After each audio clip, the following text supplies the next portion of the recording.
Hey, everybody, and welcome to the Starting a Counseling Practice podcast. I am delighted to be here with Marissa Lawton from the Empathy Rising podcast, and we are going to be talking about one of those sexy topics y'all love: multiple streams of income, alternate streams of income, one-to-many income, and we're going to be just kind of diving in a little bit into how does that actually happen. And what do you need to do to prepare? What are the first steps, as opposed to you listen to a podcast where they just tell you this sexy number, oh my gosh, and I launched this group and it made me $60,000. And you're like, I could use $60,000. I should launch a group tomorrow. What are the things that happen that actually set someone up for that kind of a amazing result? Because at this point, I've known a lot of therapists that kind of heard that, went to do that thing, and then went, I made $4, I lost $1,000, I lost $5,000. What am I doing wrong? And usually it's in the preparation, it's in the setup of the process. So welcome, Marissa. I'm so happy to be here. And I'm really happy when you were listing off those different incomes that you didn't say passive income, because that's what the majority of people will talk about is passive income. And let me tell you, it's not passive, and it's certainly not passive right away. There are ways to absolutely automate it and remove yourself more from the process. But in my opinion, that's months, if not probably years down the road. But that's what people lead with, which is kind of what you were alluding to. So I'm glad that you didn't start there. No, because I have one of those quote unquote passive income streams, right? Kelly and I have been running a course, the Business School Boot Camp for Therapists, for now we've been doing courses for 11 years. We've been running that course for almost 8 years. And it cracks me up. It cracks me up that people are like, well, you just have this course that you made 7 years ago and it just magically does its thing, versus there's a whole team of people that we pay to keep everything updated, to keep adding to the process, to bring people in, to service them properly. There's all these pieces involved. It is a full-time income. Yes, it looks very different than when I was seeing clients back to back in private practice, but it is still a job and a career, and it takes real work and attention.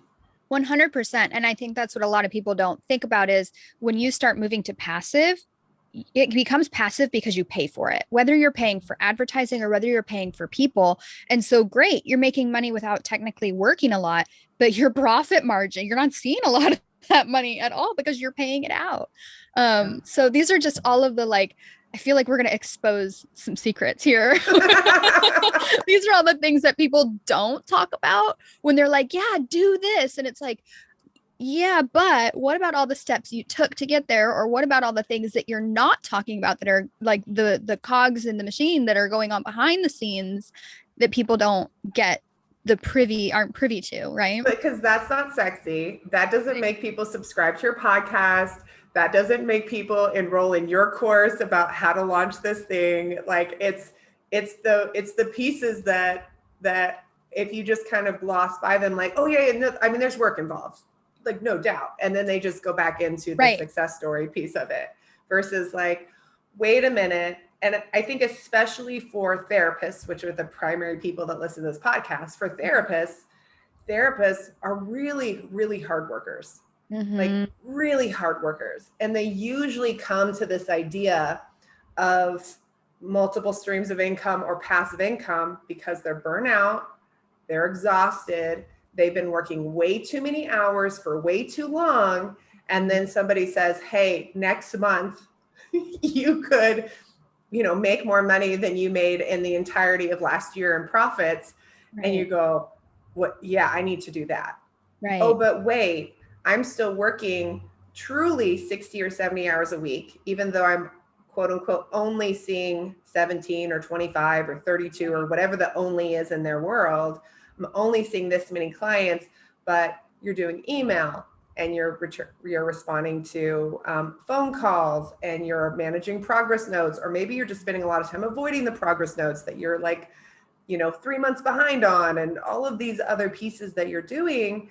And where is that time going to come from? So can we start there? Like, what are the things, like, what is, like, do you think is the very first thing before a therapist even considers and says, what should I do? I'm going to make this magical thing. What's the first thing they should do before they start brainstorming some magical, amazing, really cool thing? I'm sure you guys can all brainstorm.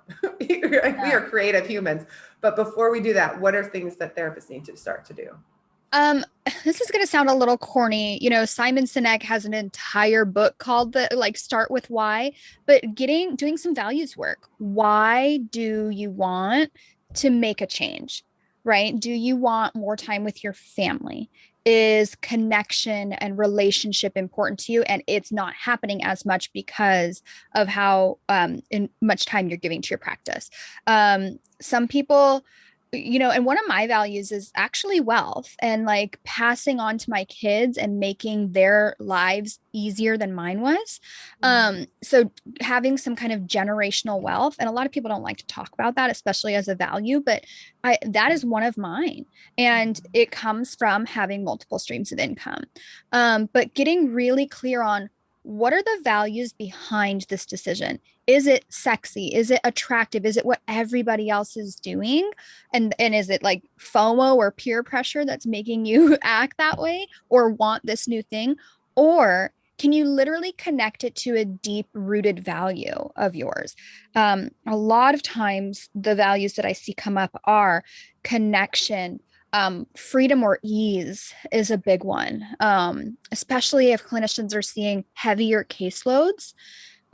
Sometimes it feels like they could earn $1 million, but the type of work that they're doing, it just feels heavy no matter what kind of money they're making. So sometimes people are looking for a little more novelty, a little more creativity, and a way to make sure that that is bringing them some money. And then it can let them see maybe 8 heavy clients instead of 20 heavy clients or whatever. So that's really where I say is start with why you want this. That's what's going to get you through the ups and the downs, the hard weeks, the easy weeks, if you can really attach to a why.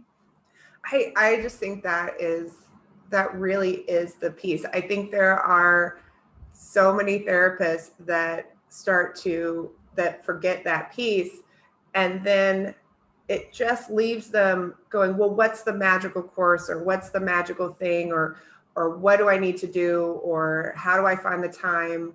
How do I decide what to say no to as I kind of go forward and I'm figuring it out? And when you have that, I think the sense of why and also the sense of purpose, it really does kind of center you, and I think for me, which is an interesting one, right? Like I definitely grew up in poverty, and the generational wealth isn't as important to me, and it's still tied into money, the ability to be present in a different way for my child, that like, let me take him to school and pick him up from school and be able to take a day off and to take vacations with him, that presence and that time, which still translates into money, right? At the end of the day, right? That's an important piece. So working 40 hours is not my goal because I want to be present for my kid. Yeah. For the field trips, if your kid has to come home sick from school and you want to be there, like all of those things, that's, I think, deeper. Yeah. Yeah. So it's that place of like knowing that spot. And I think also one of my values is that value of like community connection and that idea of being of service to other people. So like knowing that whatever I do, it needs to be in service of other people. Like there's this whole conversation about Bitcoin right now, right? Like people are having this conversation forever. And I mean, for years, people have been trying to have these conversations with me. I'm not inspired by this conversation because I don't understand how it's going to make an impact to individual people versus my course, I can see how it impacts. I've heard the impact. I have hugged the impact. I've seen the babies made, like all of the things, like I can see it. And with Bitcoin, just for me and the way that my brain works, it just hasn't like connected yet. Yeah. You made a really good point, because I think a lot of people who don't get in touch with their values and their reasons, those are the people who want that magic course and they want to do the method that somebody else did. And then when it doesn't work for them, they're disappointed or they're let down or they're pissed off or whatever it is. Yeah. Oh, online income's bogus. Online income doesn't work. And that's not true. Mm-mm. What's true is you kind of blindly followed somebody else and didn't think about your own path. So I think that that's a really important piece of it. And what I find with clinicians is what you're kind of mentioning is some people are money motivated. Most clinicians that I meet are not. They are more impact motivated. And I think that's kind of what you're hitting on here too. It's like, sure, extra revenue would be great. Not to have to see so many clients would be great, but expanding my reach, getting this message out to more people at one time, that is something that really seems to resonate more with our helpers' hearts, more so than the money. But I wonder though, I will say this, right? Playing devil's advocate of kind of, like where I'm coming from. Do you think there might even be a piece of that because therapists tend to feel guilty about money? So they have to have a really good reason to make it like okay to have money. So there might be possibly also a little bit of like semantics happening of like, because it's okay for me to say, I want to make an impact. And it's not okay for me to say, I want generational wealth and I want to pass a house down to my child. 100%, 100%. And I think talking about values is a way to bridge that gap, and talking about money as a tool, right? If we're accumulating wealth, that doesn't mean we're stashing and we're hoarding that wealth. It means, especially because we tend to be more altruistic in our nature, it's okay, I have this, I'm accumulating this wealth. What good can I do with this wealth in the world? So your money can be a tool too. Yeah. And I think that's such an important piece, like going into this idea of the money piece. So many people want to give back in their private practices by sliding scale. Yeah. And I think it is such a slippery slope for us as clinicians. And I so appreciate it when clinicians separate it out and say, here's how I'm going to give back. Guess what? If you took that amount that you are like donating, right? that you don't realize you're really donating. It could, for a lot of clinicians, it is thousands of dollars a month. Yeah. And if you took those thousands of dollars a month that you are kind of cutting off the top of your income, and you took all of it or even half of it and gave it to a nonprofit in your area, you would probably have a bigger impact than what you're doing one by each. If you took that time that you were spending, those hours that you were putting into those pro bono or the sliding scale clients, maybe there's 10 of them. And so 5 of those hours or 8 of those hours are unpaid. And you went and worked and supervised at a nonprofit 1 day a week and donated that time. You could probably have a bigger impact in training that next generation of therapists. Like there are so many ways for us to make impact. We just have to shift what we're doing and start to really look at the health of our businesses, because a healthy business is going to have more altruistic impact. 100%. I really love what you're saying here too, because a lot of online income gets the criticism that like, oh, coaching's only for the affluent, or courses are only for the affluent.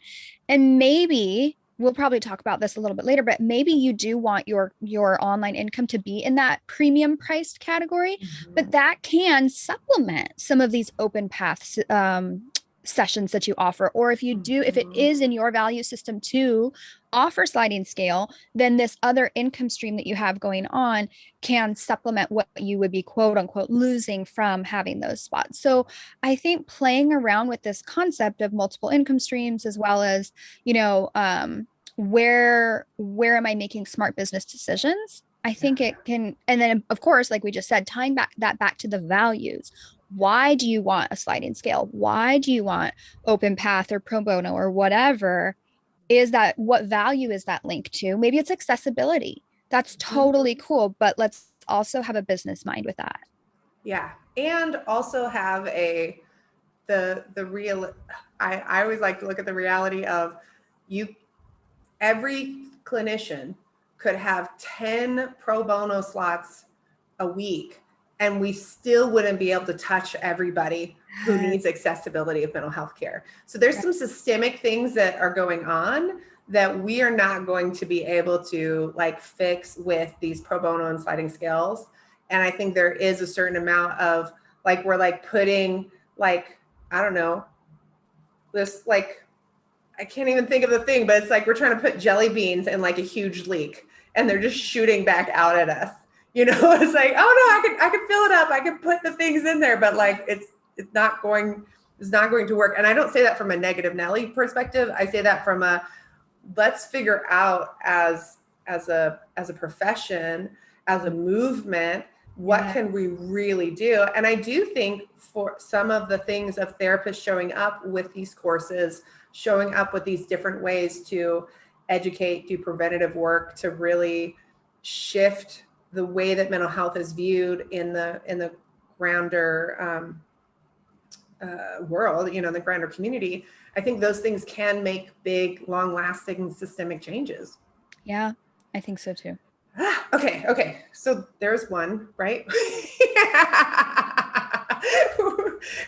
We're never gonna get through this, guys. I'm so sorry. We're only gonna get through 2 or 3 of these because this is too fun of a conversation. We could always do a part 2.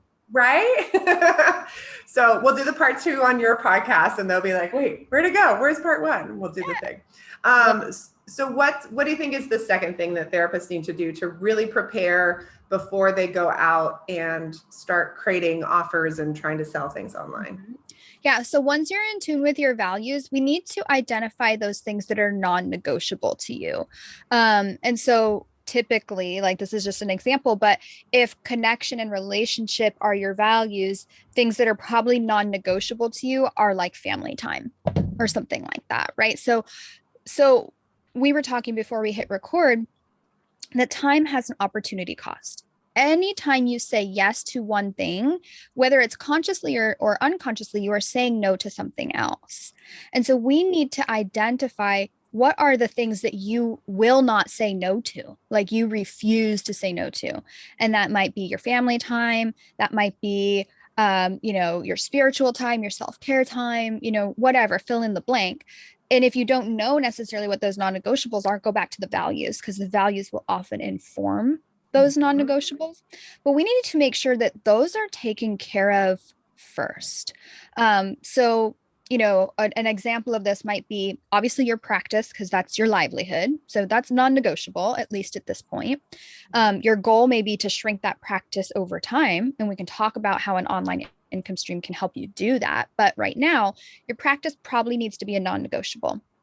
Family time might be a non-negotiable. And I like to split that out, honestly, between like if you're partner romantic time and family, like kid or maybe sister, brother, mom, cousin time or whatever. But I really do like to split those out to make sure that your partnership is getting some special time too. And then other categories might be like faith, like you might have a value of faith or a value of spirituality. And so your non-negotiable for that might be like going to church, or it might be like your meditation or however that shows up in your life. But those might be some categories that are like non-negotiable. And I think it's so important. We did this activity in our course in the boot camp. And it took us a while to do this, which was really interesting. We've been talking with people about scheduling time and looking at, hey, you say you want to work 30 hours a week, you want to see 20 clients a week or 25 clients a week, but like, let's really break down all the tasks you need to do in your business over the span of a month. And let's see whether this is actually lining up. And so we saw people often really underestimated the tasks in their business. And so it was leading them towards burnout and frustration of like, why aren't I getting things done? Well, because you're trying to do 40 hours of work in 30 hours, or you're trying to do 60 hours of work in 20 hours, whatever the scenario is. I think that's really key, is actually quantifying this, because unless you're like super into quantum physics or string theory, most of us will admit that like time has an amount, we can quantify it. And so like if you do the math, right, in an average month with 30 days, so February is different, the 31 days or months are different, but let's just run with it. If you account for sleeping 8 hours a night, which I want everybody to try and do, whether it's rest time or sleep time, but you have 480 waking hours a month. And so let's just do some simple subtraction here. Yeah. When I go through this with people, I usually find that they're like, we identify their non-negotiables. Then we go through kind of like, those are like the big stuff. And then we go through the small stuff, mowing the grass, grocery shopping, like these things that we don't even think of accounting time or like assigning time to. How much are you actually spending on the grocery store? Like, are you driving there? Are you spending an hour and a half walking through the aisles? Perhaps maybe you could do that faster if you did the online ordering or whatever. There could be ways to save time there. But what I find is when people do simple subtraction with that 480 hours, sometimes they're left with negative time. Then we gotta rejudge some stuff here. But a lot of times people have 50 to sometimes 100 extra hours a month, and then they're surprised because they're like, oh, I thought I had no time. And it's like, well, you have time, but you're Netflixing.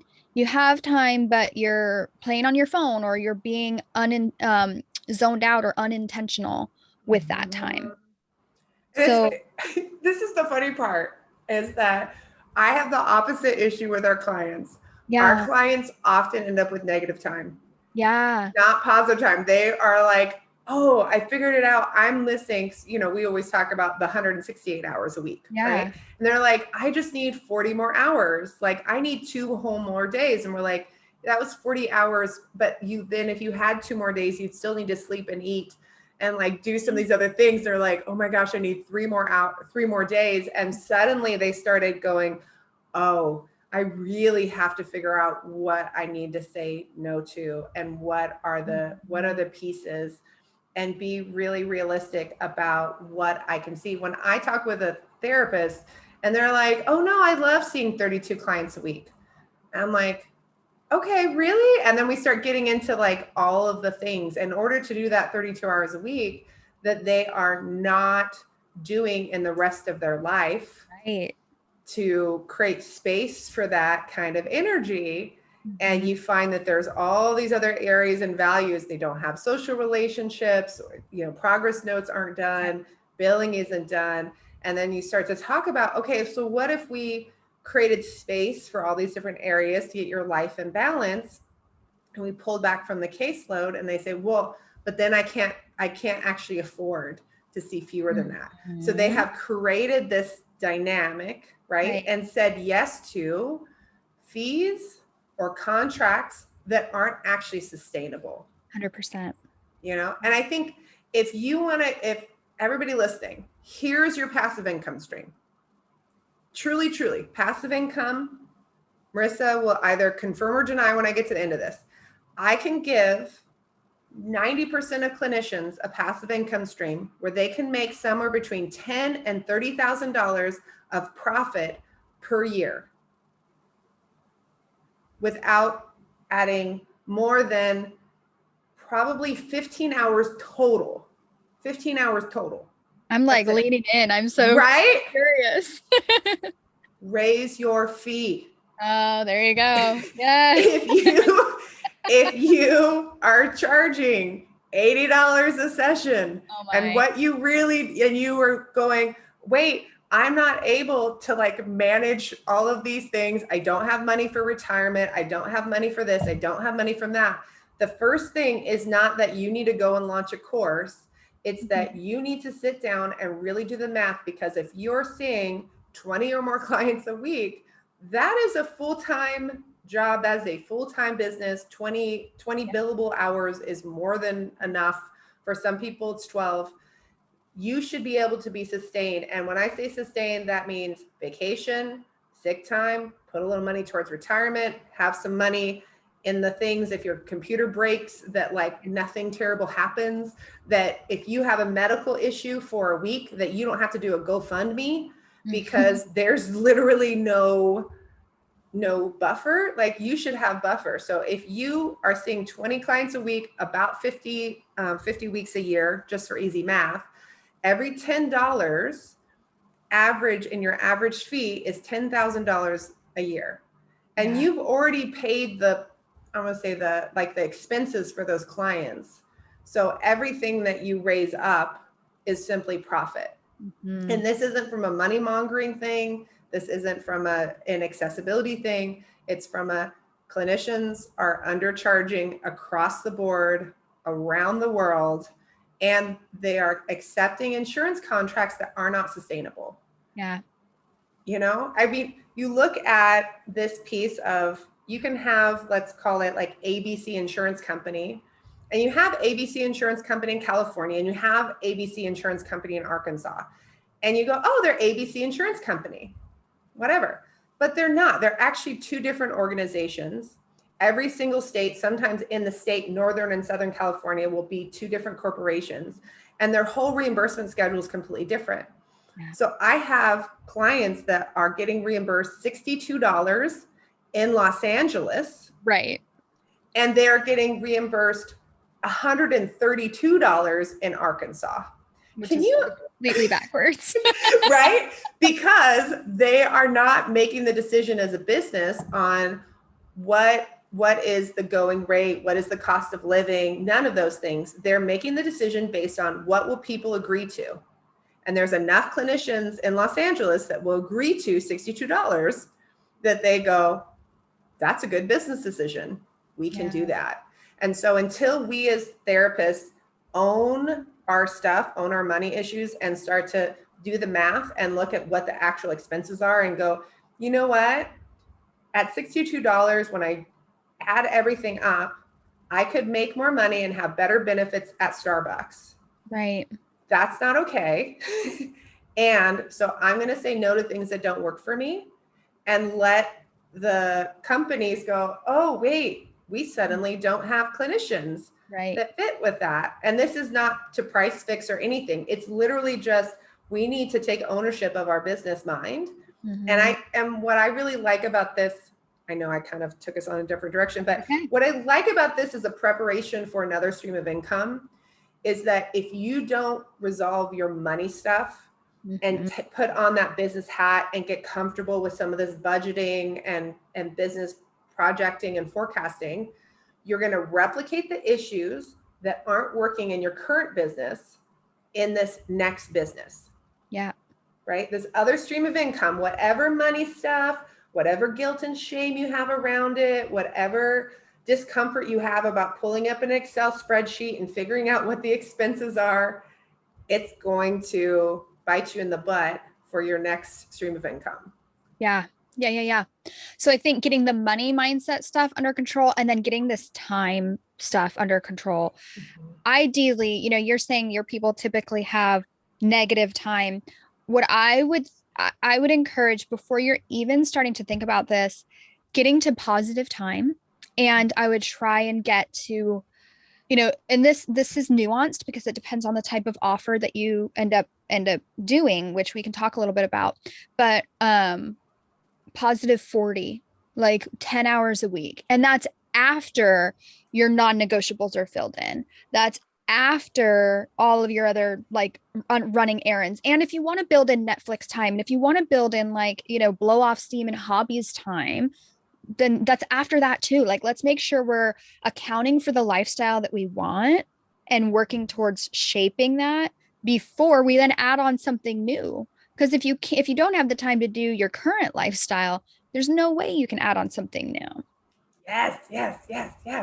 And I think also, I do think it's important that you are not in the negative time-wise, but also not in the negative financial-wise. So that if you're in a place where you are negative $500 or negative $1,000 at the end of every month, let's figure out with the core of your current business that you are in probably the positive, because there is going to be a certain amount of investment even into this next income stream.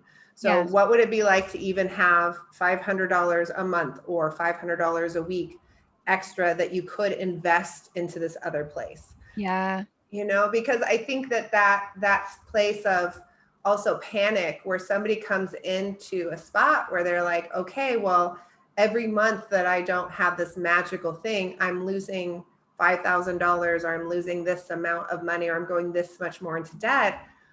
That place of anxiety and pressure, for some people it can be motivating, but for most it just kind of leads you to make not good decisions.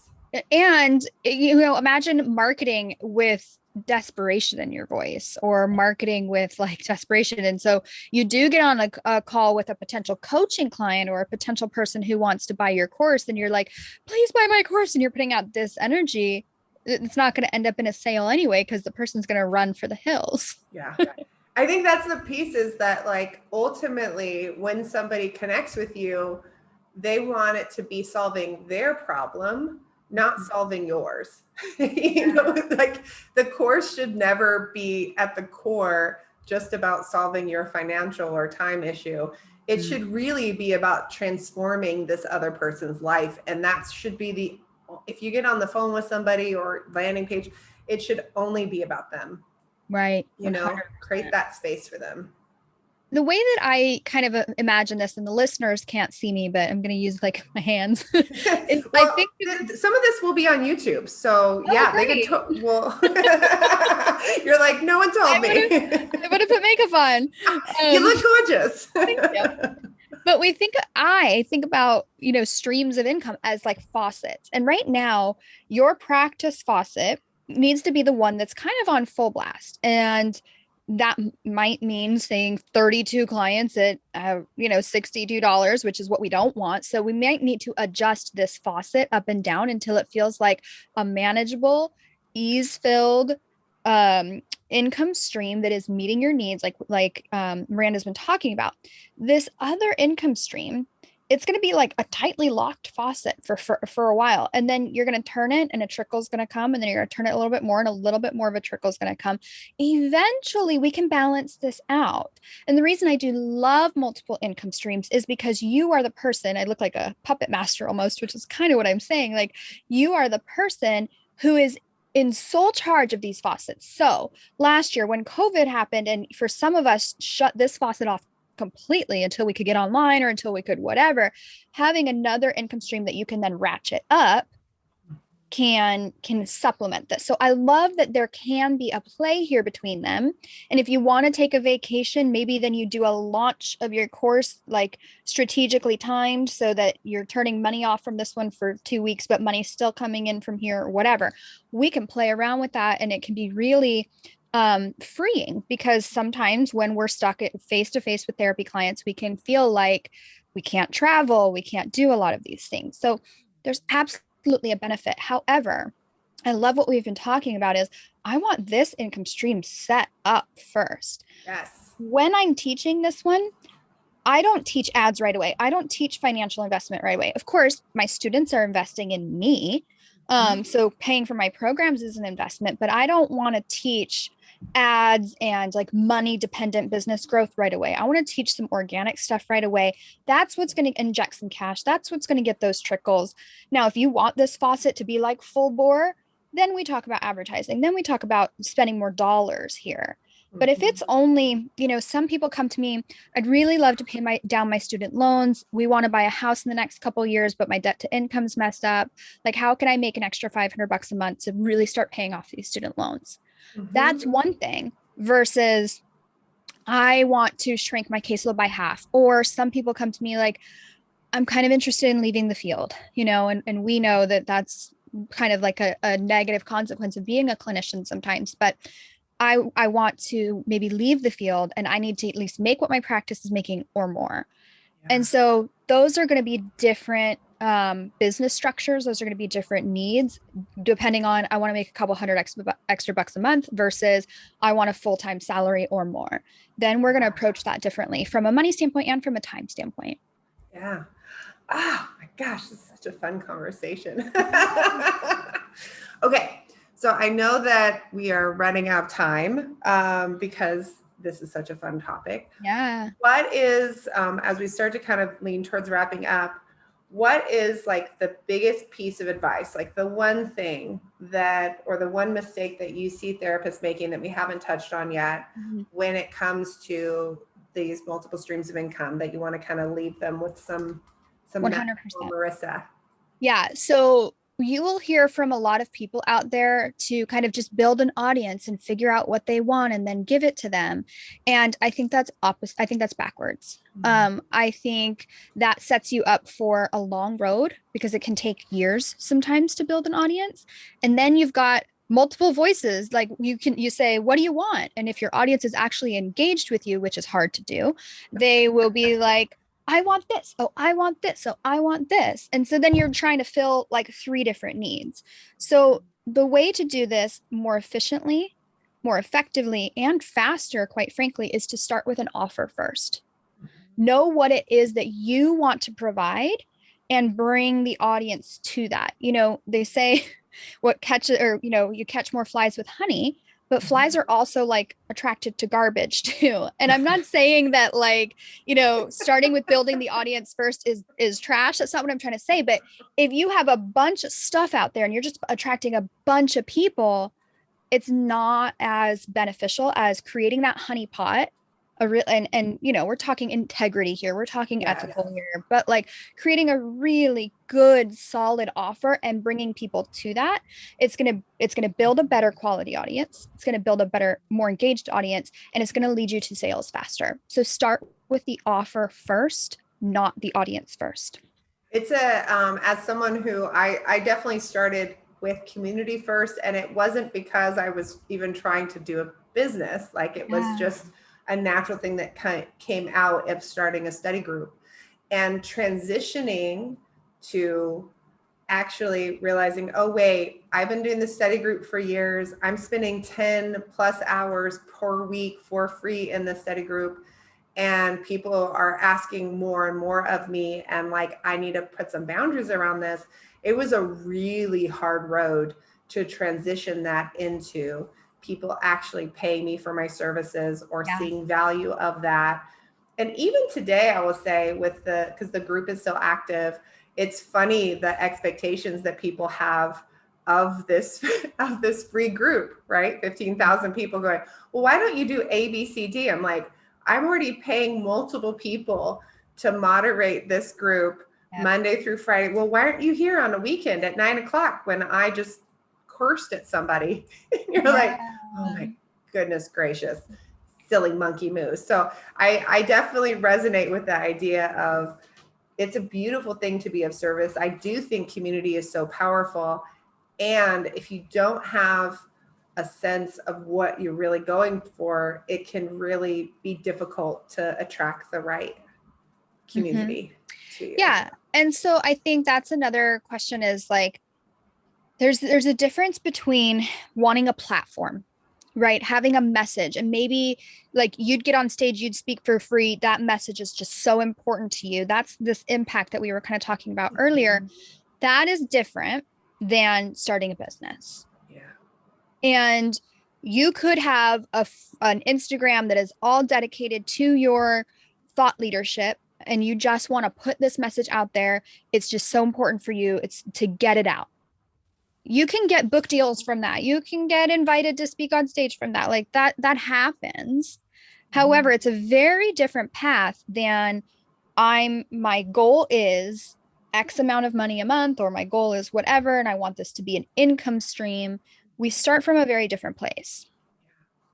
I think that place of therapists learning how to truly be business owners, that it's not just I'm doing private practice. I own a business. I am a business owner who happens to do therapy. Yeah.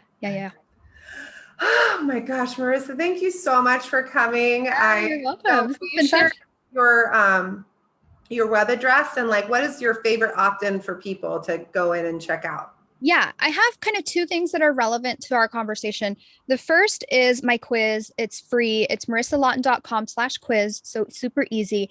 And it helps you pick apart these different offers, what might be a good fit for you, because we kind of use course as this blanket term, but there's actually a lot of different offers. And then I have a mini course, which is $47. So it is a paid product, but it is really pertinent to what we've been talking about. It's called Side Hustle Schedule. And it's like the math that we were kind of running through. And that's marissalawton.com/schedule. So either of those I think would be really a good fit for the people listening to this episode. Awesome. I love it. I love it. So if you love this today, go and check out Marissa's podcast, Empathy Rising. Go subscribe to us if you're not already subscribed. Give us a review. Let us know how you're thinking about it. And of course, if you're still trying to figure out that first faucet, go and get on the waiting list for Business School Bootcamp for Therapists. We can get that figured out so you're actually getting income before you're starting to work on that side hustle. Yeah. All right. Until next time, guys.